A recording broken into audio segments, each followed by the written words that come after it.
이스라엘 선교 전문 방송 브레드 TV에서 진행하는 이스라엘 회복 순례 2017년 10월에 또다시 출발합니다.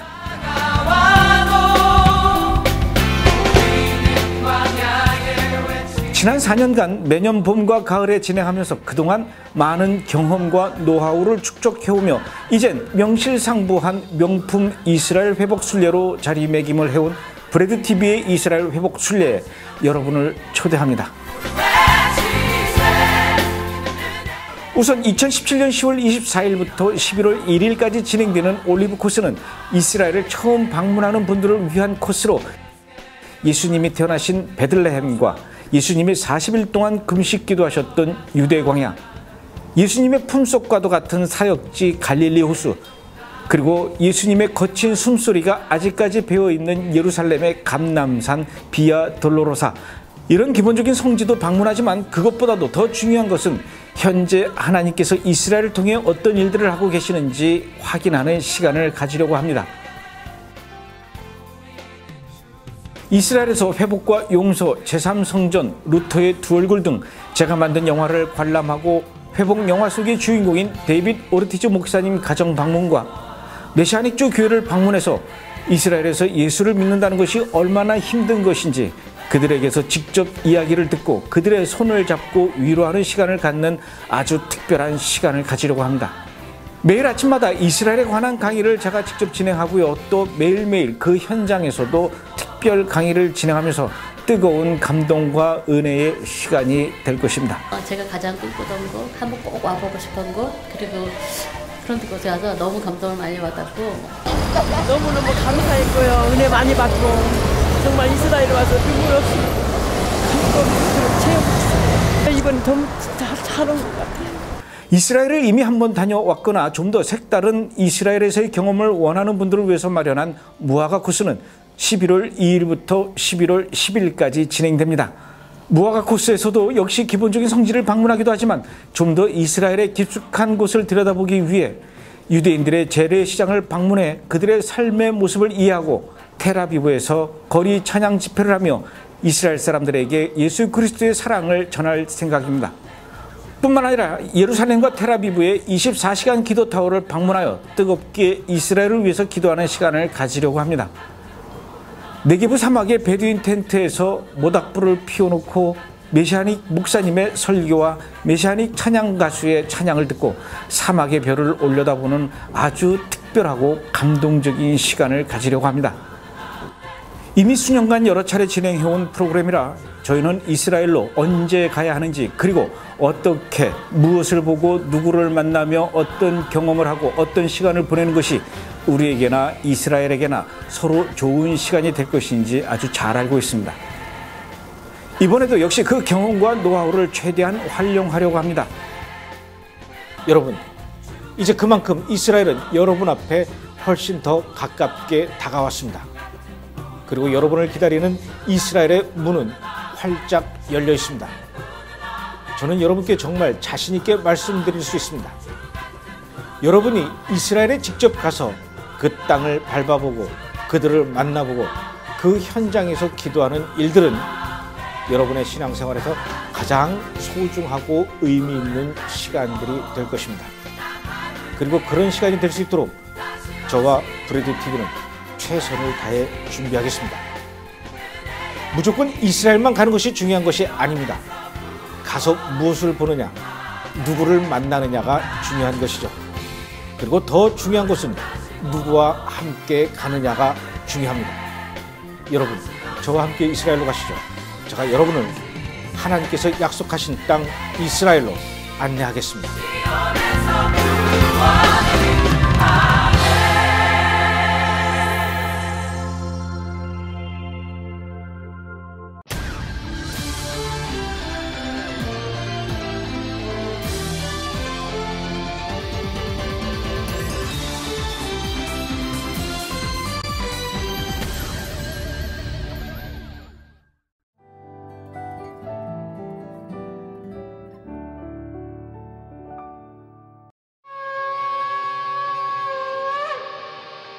This week on Jerusalem Dateline, with ISIS largely defeated in Syria, who will stop Iran from spreading out there? And for the first time in 2 years, Israeli Knesset members ascend the Temple Mount. Plus, a biblically based youth leadership training center in Israel's biblical heartland. All this and more this week on Jerusalem Dateline.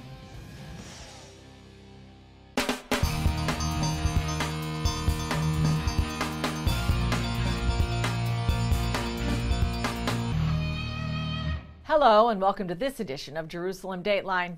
I'm Julie Stahl, filling in for Chris Mitchell.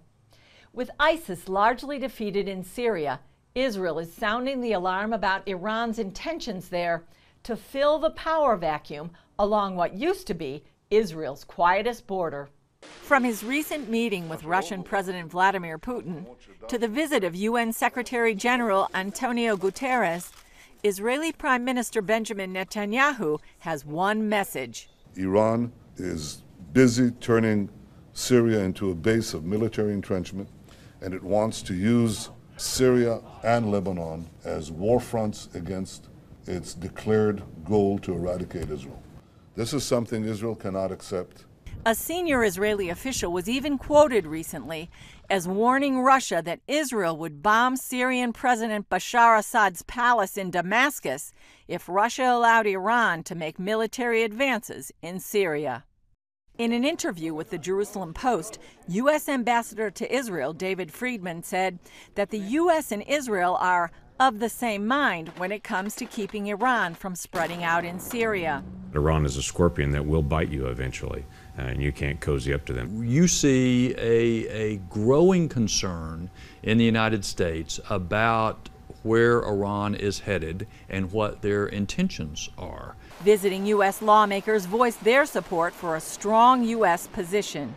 So that means, yes, sanctions, but it also means beefing up our military so that we can deal with this growing threat. If there is no future for them or no accommodation for the Sunni Arab in both Syria and Iraq, then it's just going to be some new black flag group, round 14 of whatever other conflict you want to try to spin it off from. Oklahoma Senator James Lankford says the U.S. hasn't been clear on Syria policy. Iran is currently propping up Bashar Assad, and if we leave Assad in place there, then that means Bashar Assad owes his position to Iran, and Iran's going to do whatever they want in Syria. That's a threat to Israel. But one thing's for sure, he said, Assad has to go. We have to be very clear to the Russians, to the Iranians, and to the people of Syria that there has to be a transition. 10 million refugees cannot return to Syria if Assad is still there. The reason they fled was because of Assad. That transition, he said, is in the best interest of Israel and the refugees. I'm joined now by CBN senior editor John Wogge to talk more about U.S. policy and the threat of Iran. John, welcome back to Jerusalem Dateline and welcome back to Jerusalem. Thank you, Julie. Great to be here. Well, it's clear that Israel is not happy with the world's policy or the world's approach to business as usual of Iran in Syria. Is that message being received in the Trump White House? Well, there's no doubt, Julie, that the message is being received. The question is whether it's being acted upon. And I think that the Trump White House, there's still a lot of sympathy and certainly a lot of knowledge. You know, there was a Mossad delegation, the Israeli intelligence service, that went to Washington to explain Israel's concerns just a couple weeks ago about Iran's role in Syria and the threat it poses to Israel. So they know about it, and they know it in detail, what's happening there. The question is where it falls on the priority order. President Trump may have a heart for it, and he is on the phone with Prime Minister Netanyahu quite frequently. So he knows about how important Iran is to Israel.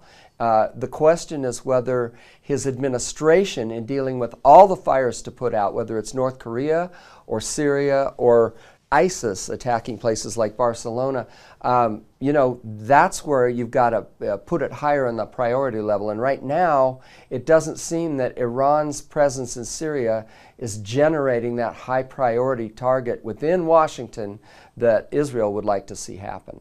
Now, we had some U.S. lawmakers here recently, and they were very tough. They were very clear that Assad had to go, that Iran was not allowed to be spread out. Do you think that all that is just talk, or Washington will actually act on it and have some deeds to back that up? Well, I have no doubt that the congressman and the senator who was here, the ones you talked to in the story, they are completely sincere about the threat of Assad reestablishing power. Who would have thought 3 years ago when Barack Obama was saying Assad must go, and it was kind of generally agreed in Washington that that would happen, that now people are talking about him reassuming almost all the power that he had before. I mean, that's the kind of issue that's really troublesome for senators like James Langford and others, Tom Cotton, in Washington. So there's definitely a remnant of people within the Washington power structure who want to see Iran dealt with, want to see Syria dealt with, and want to see Israel protected from this encroachment that Iran is just blatantly doing. The problem is that the rest of the world is doing multiple billions of dollars of business with Iran, and they'd rather the whole Israel problem with them just go away. Yeah, is it going to go away? No, it's not going to go away. And you know, there are anniversaries coming up. Israel's about to celebrate its 70th anniversary as a nation next year in 2018. Iran will be celebrating 40 years since the mullahs came to power there. And what we're looking at is a world who's done literally almost nothing to stop their advances. There's been a lot of rhetoric and a lot of real warnings, especially from Prime Minister Netanyahu, about the threat that Iran poses not only to Israel but to the entire world, and yet the world would rather do business with Iran than deal with them in any kind of military way, despite the agreement that they've got. Yeah, it's pretty amazing how they kind of just keep spreading out, and nobody really seems to mind that they're doing that. And that brings biblical prophecy into play. It's looking an awful lot with Russia aiding Iran in this process that the prophecies of Ezekiel coming against Israel seem to be at least in line to come closer. So. Wow, yeah, so it's going to be exciting times ahead. Time to be praying. Thank you so much for your insights, John. Thank you, Julie. Up next, should Jews and Christians be allowed to pray on the Temple Mount?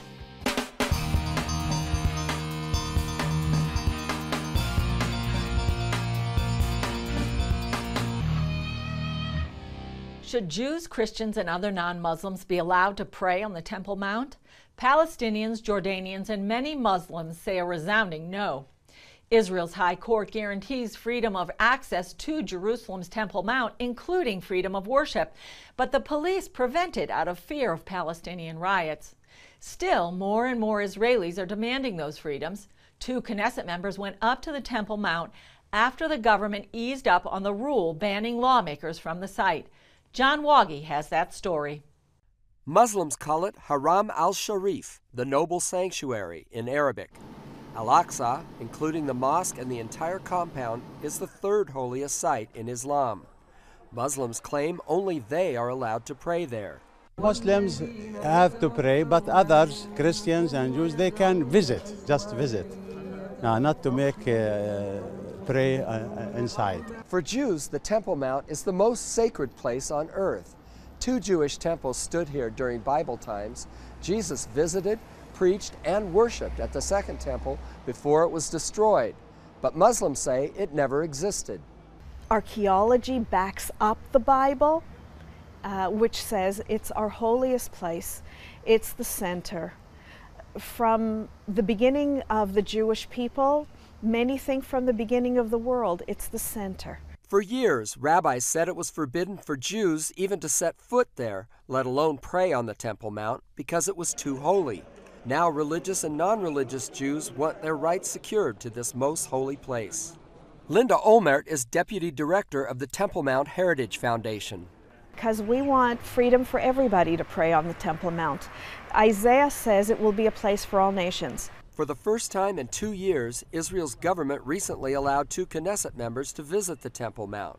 One of them was Yehuda Glick, who survived an assassination attempt because of his Temple Mount activism.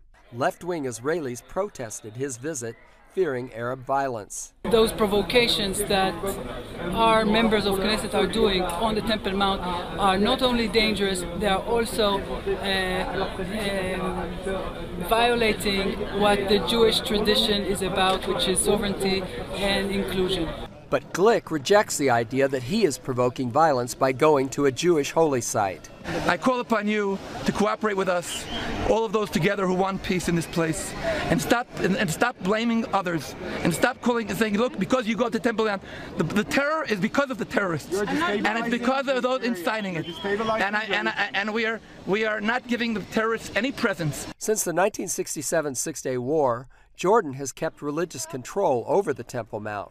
Israel maintains security, and only Muslims can pray there. Israeli officials keep a tight rein on Jewish visits to the site to prevent Muslim violence. Yossi Kuperwasser is former Director General of the Strategic Affairs Ministry. We believe that by committing ourselves to this status quo, we help keep the peace and security in Jerusalem. But Olmert says it's all about civil rights. The only place I know, certainly in Israel, where there is a real violation of civil rights as we have come to expect them in the Western world, in free democratic countries, is against Jews on the Temple Mount. And she says there's plenty of room for everyone. And I believe that when the Messiah comes, he'll solve all the problems. Until then, I believe that there's a place for all nations on the Temple Mount. John Wagi, CBN News, Jerusalem. Coming up, hear what one author says about growing anti-Israel sentiments in the church.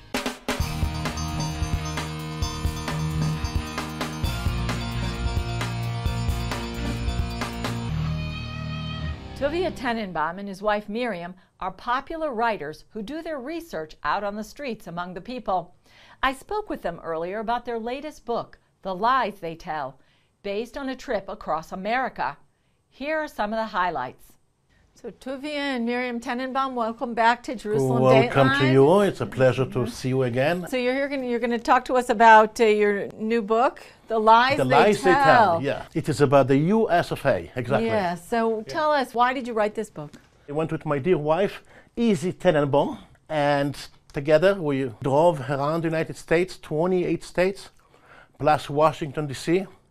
And the idea is to know who are the Americans, what is America, what is the spirit of America. And this was a very interesting, especially for me, because I have been living in America for over 30 years. Yeah, and what did you find? I realized how much racism is in the country. You go into the hoods, into black ghettos, what you see there is, at least I was totally unprepared for it. I've been with my wife before in refugee camps in Jordan. Places, after I left, I was crying. But those refugee camps in Jordan are paradise, plaza, in comparison to what you have in the black ghettos. And nobody knows, the residents, the people who live there, don't know when they walk out of the house if they will ever come back. Yeah. The rate of exchange of fire is amazing. In some places, there were police in the front and saying, "Mister, please get out of here. Don't come even near it." And nobody cares about the people who die there. Not the right-wingers, not the left-wingers, not even Black Lives Matter. Amazing to see the Indian reservations. They have money, they have casinos, they get grants from the government. And you go to those reservations and you see people, young people, sit there with the glasses of alcohol. Wow. And then, sadly, is the churches. Yeah. America has been noted for quite a few years in our recent history to be practically the only supporter of Israel in international forums. And you think it's because of the people. And you realize, yes, it's not just politics, it's also the people, but the generations change. It's different between the older generation and the younger generation. So how do they relate to Israel? Either they come to you with the replacement theology, which has been very, very badly in terms of Christian-Jewish relationship, caused a lot of death in the Jewish community, and they say to you, young people, they say, God does not love the Jews anymore. Wow. We are the chosen people. Wow.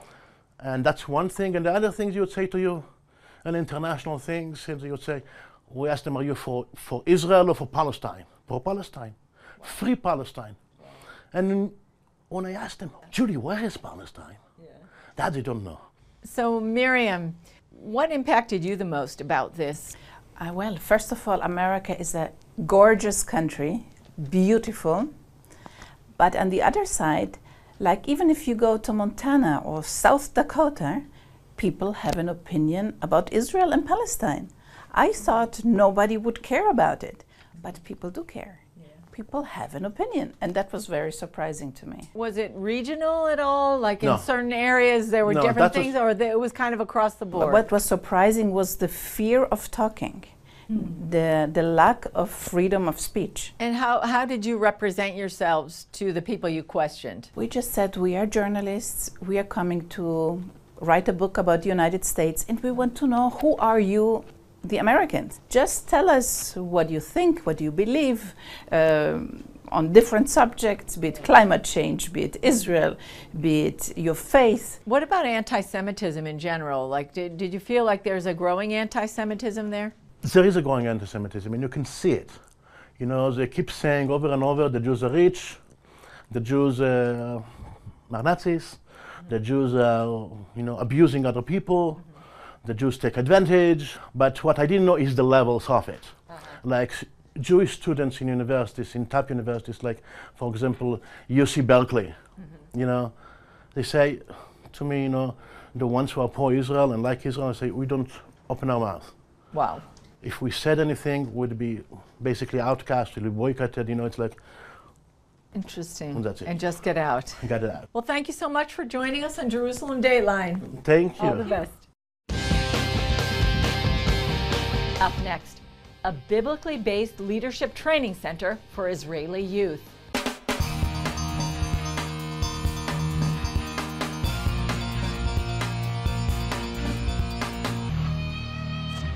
A partnership between Jews and Christians is building a one-of-a-kind training center in the biblical heartland of Israel. As Chris Mitchell reports from Ariel, some see it as a fulfillment of biblical prophecy. Ziplining can be a blast, and it's even better when the fun includes a purpose. This place is amazing. There is like so much important things here. It prepares you to be able to do things that you couldn't believe that you will do. And that's the goal of the National Leadership Training Center. Its strategy? Use physical challenges, teamwork, and the Bible to teach principles of leadership. So every day here, there is children all over Israel is coming. We speak with them about David and about Moses.